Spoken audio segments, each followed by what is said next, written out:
I'm Isis Romero, and this is the news in San Antonio. Bexar County Sheriff's deputies are investigating a shooting that may have started over a confrontation related to a scrap metal salvage operation. Neighbors called 911 after hearing gunshots coming from an abandoned home. Sue Kalberg has the story. When deputies arrived at this isolated abandoned home, they said they found their gunshot victim in that truck behind the abandoned house. And then I heard a lot of screaming and pain. A man who was nearby says he heard two distinct gunshots. Pero you could hear the screaming big time, loud. Loud. Yeah. He says he immediately called 911, and arriving deputies found a critically injured woman in her 30s who was rushed into surgery at the hospital. She was suffering from one gunshot wound to the head. Sheriff Javier Salazar says nobody actually saw the shooting, but they have detained a person of interest. It's a 67-year-old man that is reportedly in a romantic relationship with the victim. They don't know if the shooting happened inside the vehicle, but yeah, there is a weapon inside the vehicle. He says they're testing the handgun and talking to witnesses, but at last check, charges had not been filed. Salazar is hoping that anybody in the area who might have surveillance video will share it with him. He says the number for anybody who has tips is 210-335-6000 or email bcsotips@bear.org. In South Bexar County, Sue Kalberg, KENS 5. The San Antonio Police Department said an officer shot and killed a man while responding to a call near the Frost Bank Center. The shooting happened early Sunday morning at a motel nearby the basketball arena. The police chief says officers were responding to a call about a man cutting himself inside a motel room. Officers say the man had a sharp object and charged towards them, and that's when they opened fire, killing him. The 3 officers involved are now on administrative duty. This marks the 11th shooting involving San Antonio police so far this year. Nearly 1 year ago, a tragic bleacher collapse at the Kendall County Fair killed 1 person and left 11 others injured. As the fair prepares to return this week, some are expressing concern about safety. Meredith Haas spoke with Boerne city officials about preventing another tragedy. I spoke to some people who were caught in the bleacher collapse last year, and they're afraid going into this year's fair. There hasn't been a lot of clarity, especially when it comes to safety. But I had the chance to speak to those in charge, and the city says the inspections are being done. On the Kendall County Fairgrounds, welding being done today. The city of Boerne telling KENS 5 tonight the Kendall County Fair Association is rebuilding the platform that partially collapsed last year, killing 1 person. One of the victims caught in the collapse told me off camera the Kendall County Fair Association will not answer any of his questions.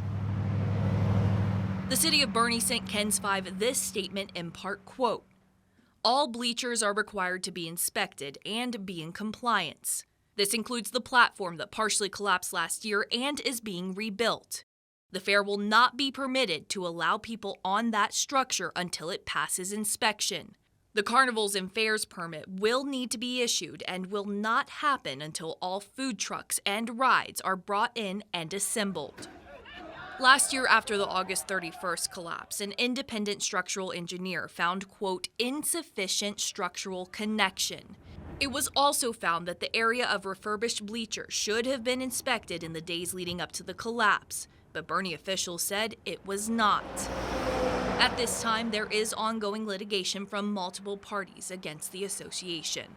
I also reached out to the Kendall County Fair Association. They have yet to respond. Now, once again, the fair starts on August 29th. When we have updates, we'll bring it to you on air and online at KENS5.com. Reporting in Boerne, Meredith Haas, KENS 5. Dozens of Texas Democratic lawmakers who fled the state to pause a Republican redistricting plan now face financial penalties. Zach Briggs has more on the costs associated with their 2-week walkout. Representative Ray Lopez of House District 125, which covers Bexar County, was among the 50 Democrats who had fled the state. Now they owe at least $10,000 in fines. Their 2-week hiatus halted any possible legislative action, which included a vote on the state's redrawn congressional map in favor of Republican representation. This is the letter addressed to lawmakers breaking down the financial penalties and the reasoning. It was sent by the Committee on House Administration.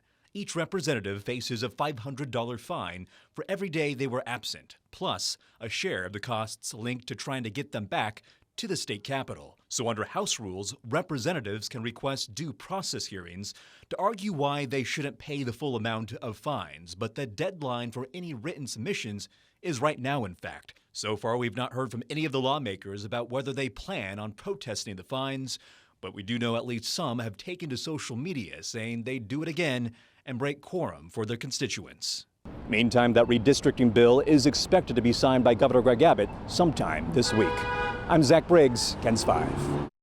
The UTSA Roadrunners are back to class today. It's a big year for the university, which is merging with UT Health and opening a new college focused on AI, cybersecurity, and all things tech. Rania Kaur has the details. The UTSA and UT Health merger will create the third largest research university in the state. And this fall, UTSA is opening up the College of AI, Cyber, and Computing. For nursing junior Michaela Torres, the UTSA and UT Health merger is beneficial. Definitely when I do start applying to nursing schools, it'll make the process way easier. I won't have to transfer universities. I'll just be able to roll into the program, God willing. So this definitely makes it a lot more seamless for me. Both additions will expand the university with new majors. The UTSA and UT Health merger would have a direct economic impact of $6 billion. And the university says the new college solidifies UTSA and San Antonio's status as the largest information security hub outside of Washington, D.C., a milestone year for the university as they welcome students back to class. That merger will be official next Monday. From UTSA, I'm Rania Kaur, KENS 5. Someone is $1 million richer in San Antonio after a Powerball ticket hit the winning numbers. The Powerball Quick Pick matched all 5 ball numbers in the August 18th drawing. They were just one number shy of the jackpot, but still walked away with $1 million. The winner chose to remain anonymous. And that's the news in San Antonio.